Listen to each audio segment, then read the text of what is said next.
This is WCRN Weekend with your host, Pat Rice. Chances are, 'cause I wear a silly grin the moment you come. Now on the line, we have the worldwide famous, legendary singer, songwriter of American popular music, Johnny Mathis. Mr. Mathis has recorded over 70-plus albums, with several dozen of his albums reaching gold and platinum status. He's even had 3 songs inducted into the Grammy Hall of Fame. And Mr. Johnny Mathis is considered one of the biggest-selling artists of the 20th century. In May 25, 2017, he received an honorary doctorate of fine arts from his alma mater at San Francisco State University. Mr. Mathis, over his lifetime, has produced a long range of different music, from rhythm and blues to soft rock and traditional pop. Though Mr. Mathis is well known for his soothing voice that has grasped audiences worldwide, creating some of the greatest romance records of all time. Mr. Mathis is back on the road again, touring around the country for his Voice of Romance tour. And he's actually making a stop in the city of Worcester at the Hanover Theater in June, on Saturday, June 16th. Now, Mr. Mathis, welcome to the show, and thank you for calling in. Well, thank you very much. I'm going back to where I began my career. As a kid of 19 years old, Worcester was one of the first stops that I made when I decided to start running around the country singing. Oh, wow. Wow, well, welcome back. Thank you. We're excited to see you back in town. And how does it feel to still be making music and still touring and performing? It's your 62nd anniversary as a recording artist, and you've just gone nonstop.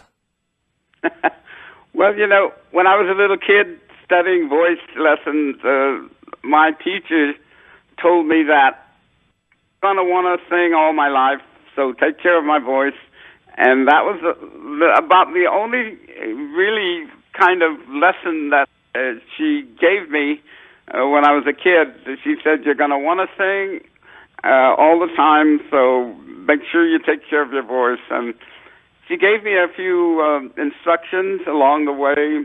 Over the years, I've learned how to care for my voice, and she was absolutely right. I still love singing, and fortunately, I'm able to take advantage of all the opportunities that I have to sing.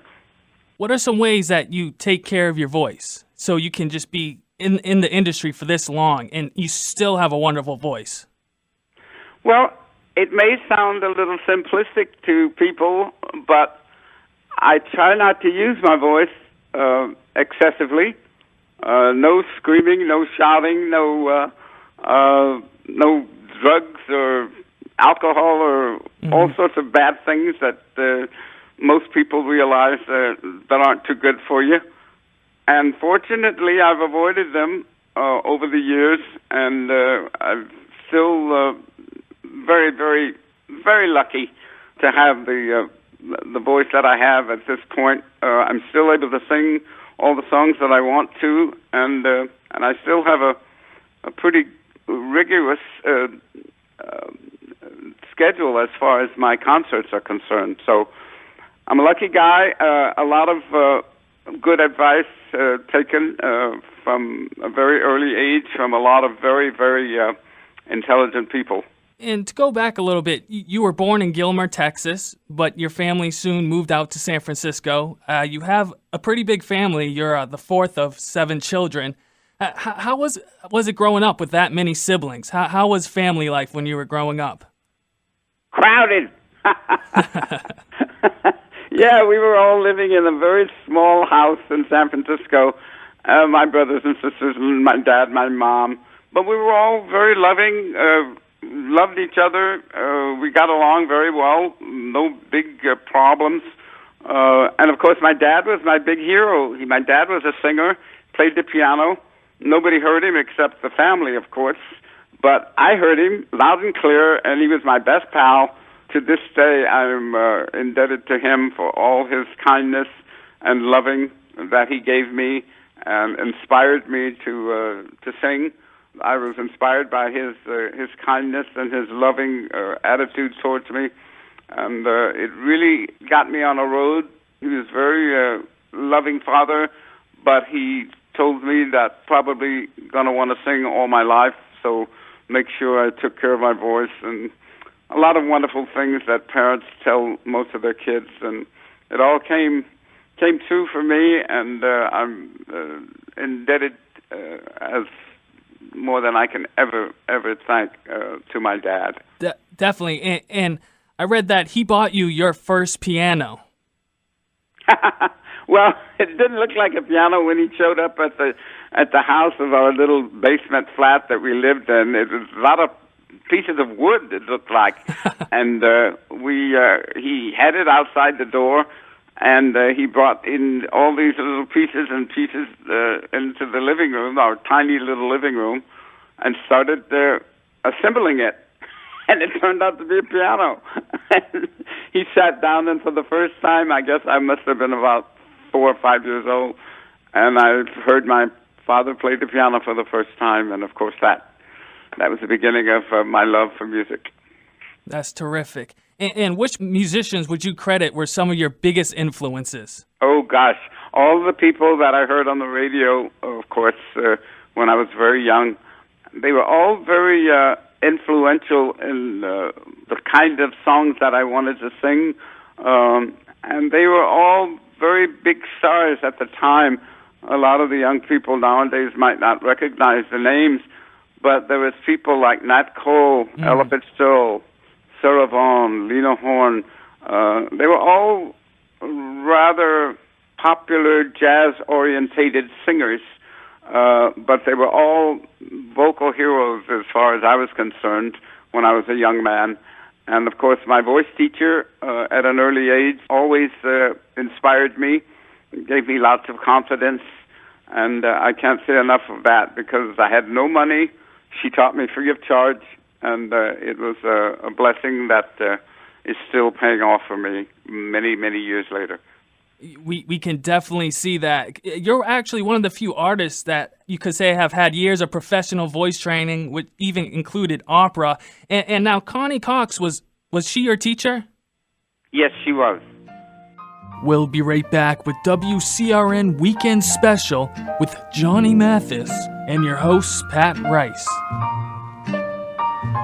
Chances are, 'cause I wear a silly grin the moment you come into view. Chances are you think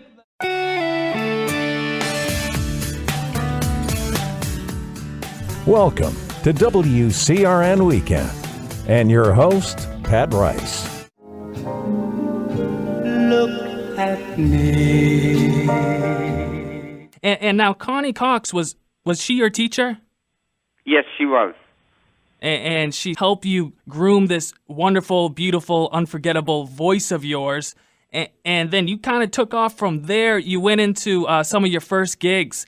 And what were some of your first gigs, like bands that you sang with? And how was it trying to break into the music scene, like performing at jazz clubs? Well, Connie was an opera singer, and she introduced me to opera at an early age. So I was very comfortable listening to all kinds of music. Of course, the music that I heard in my home was popular as far as my dad was concerned.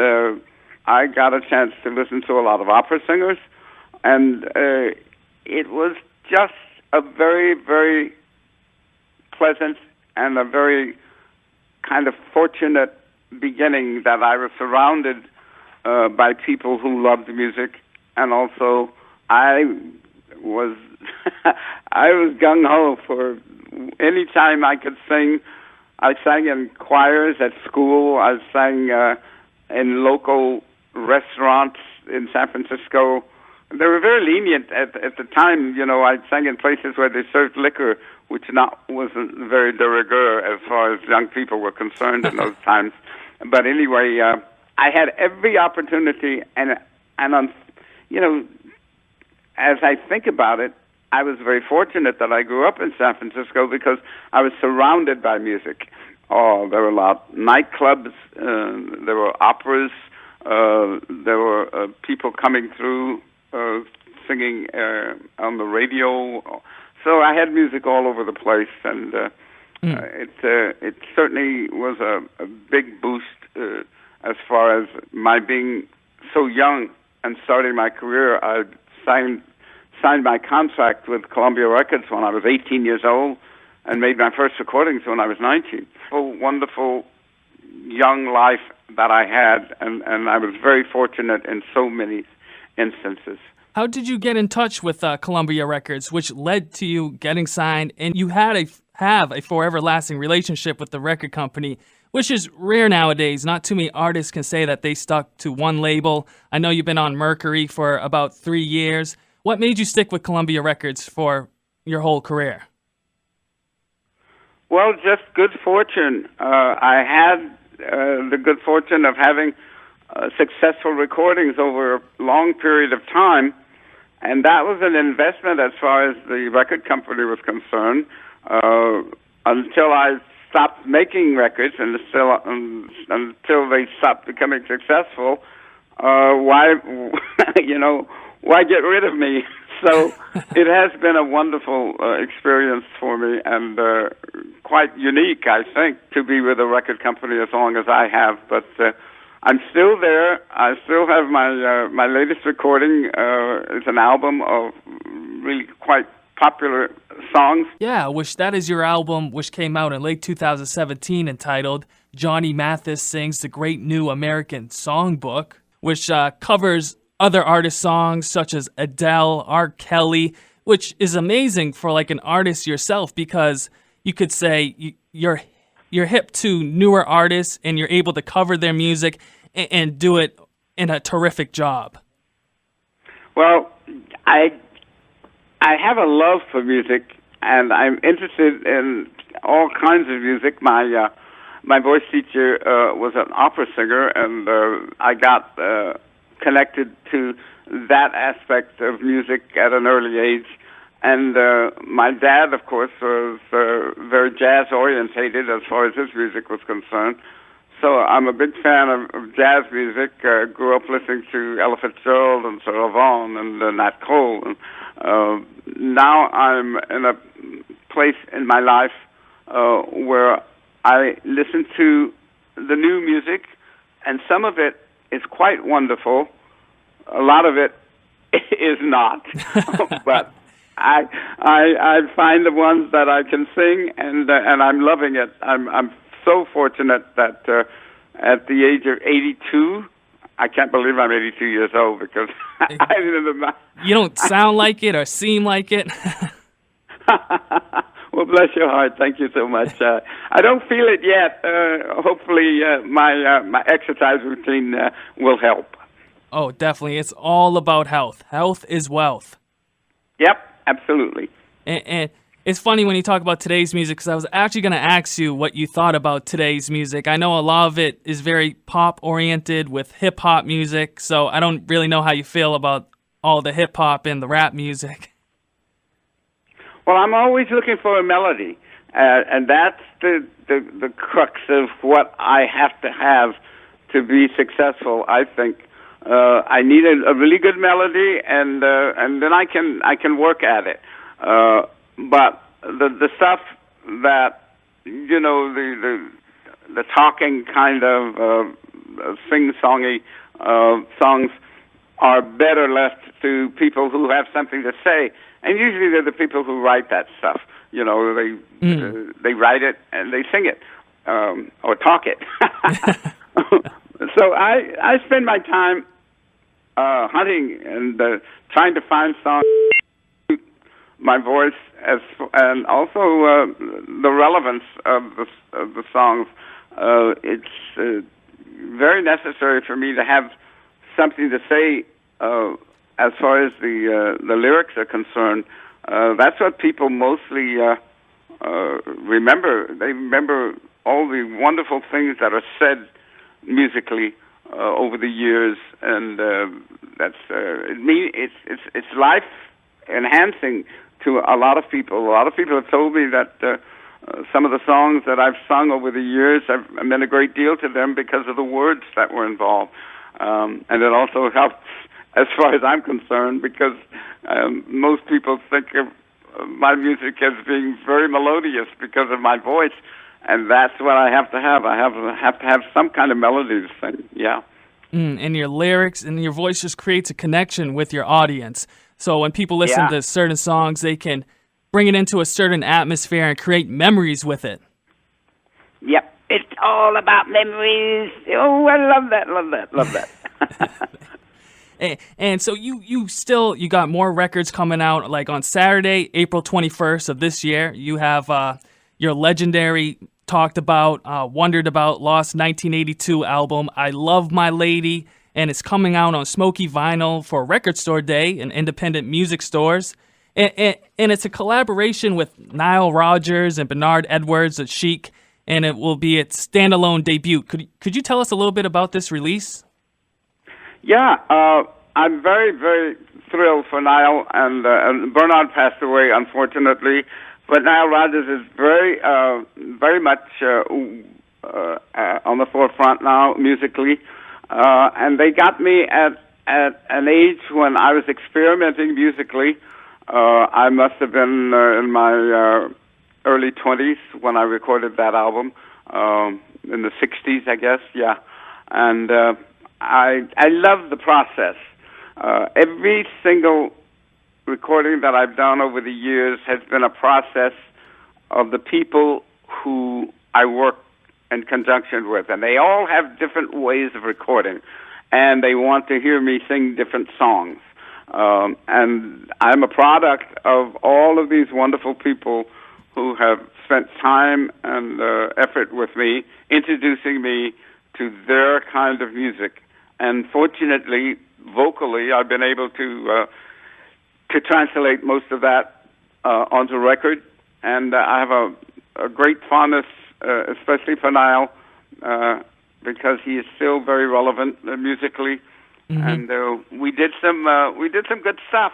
I didn't know what I was doing, but he took me by the hand and led me through, and he was quite wonderful. And I'm very happy for him. He called me recently, and he was over the moon because we did that a long time ago, and it's kind of nice to see all of that come forward. Yes. Don't go anywhere. We'll be right back with WCRN Weekend Special with Johnny Mathis and your host, Pat Rice. Look at me.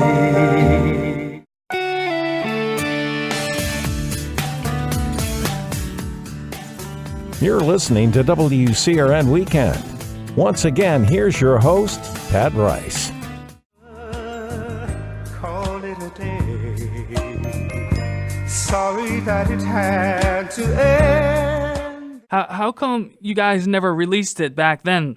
That's all has to do with the record company.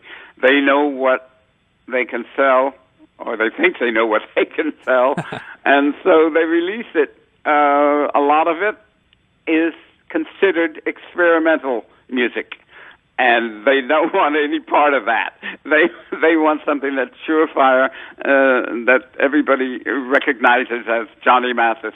And this was a little bit off to left field, and they didn't feel there was a market for it. But now, of course, they're releasing everything I ever did.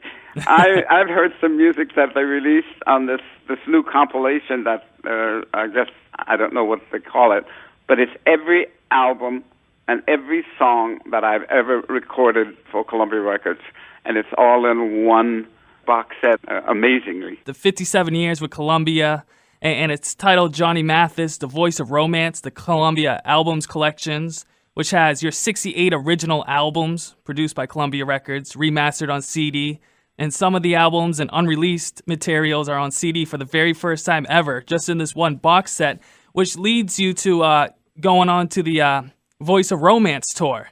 Yeah, well, it's kind of nice because no matter what I sing, it always sounds kind of mushy and romantic. Yeah.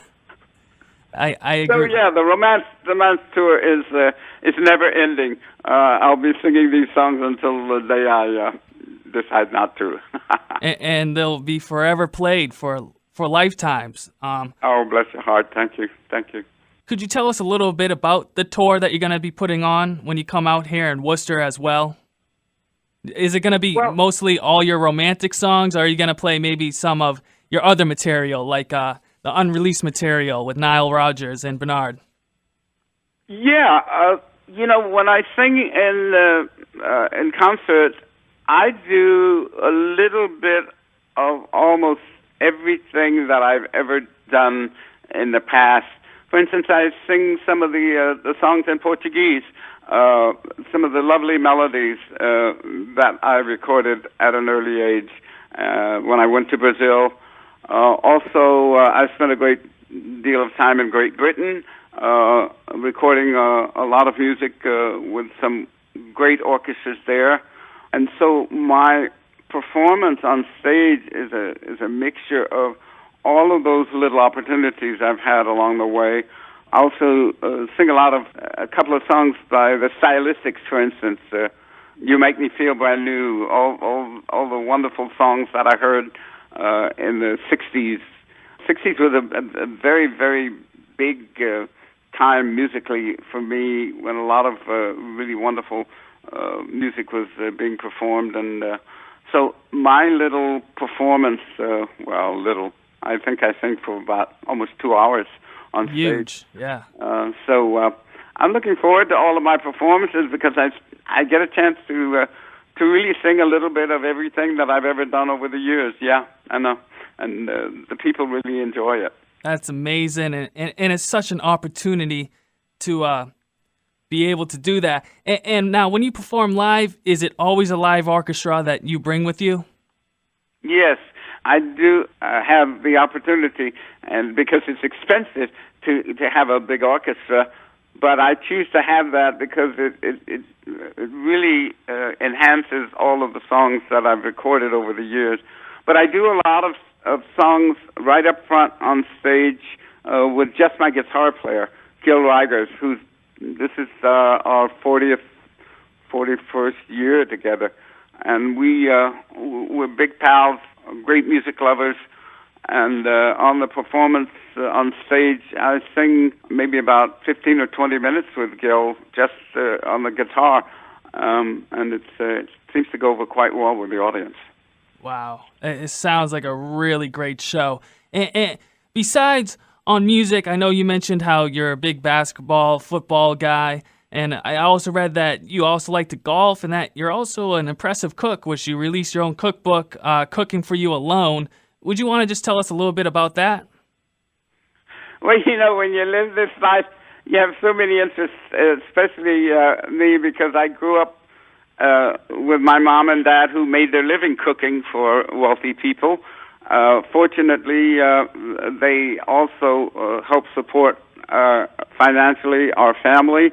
My mom and dad were great cooks, and I've learned to cook from them.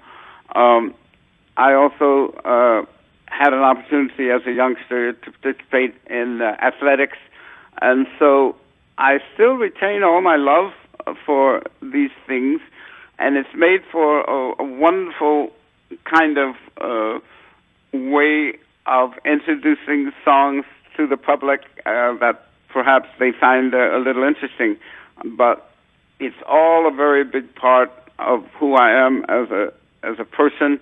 I try to give them a little bit insight into all of the things that have occurred to me over the years, and that is the reason that I sing different particular songs, yeah. What's some advice you can give to younger musicians? I would say make sure that you treat it as you would anything that you love to do. Most people think that if you start, with music, you're trying to become a great musician or something like that. But music is such a wonderful part of life that no matter what role it plays in your life, use it, enjoy it, and if it leads you to a life in music, all the better. But mostly it can enhance your life. Do you think there will ever be another Johnny Mathis? I don't know. We're all different in our ways. I remember when I was growing up, I thought nobody's going to listen to me. My voice sounds like a little girl. And it did, because I started singing and recording at an early age, and it sounded kind of like a little girl. And I was kind of concerned about that. But, yeah, most kids are, experimental in nature enough that they get through all the little difficult parts that are about growing up, as I did, thinking that my voice sounded like a girl. But 5 minutes later, of course, after my voice matured, I sounded like most young kids, Yeah. So that was something, that was a learning process for me, and probably holds true to most young people. Exactly. Discovering your voice. I mean, the same thing goes for radio as well. Oh, you would know about that, wouldn't you? Yes. In some ways, yes. Once again, thank you, Mr. Mathis, for calling in and discussing about your incredible career. We look forward to your Voice of Romance tour, which is going to happen Saturday, June 16th at the Hanover Theater in Worcester. And we are honestly grateful for all your masterpiece tunes that you have given us, which will be cherished, like I said before, for several lifetimes. You won't be forgotten. You made it into the Guinness World Record book with your records. Truly an incredible career, which many artists wish that they had the career that you have. Thank you very much. Appreciate your help, and looking forward to my concert. Absolutely. We'll see you in town, Mr. Mathis.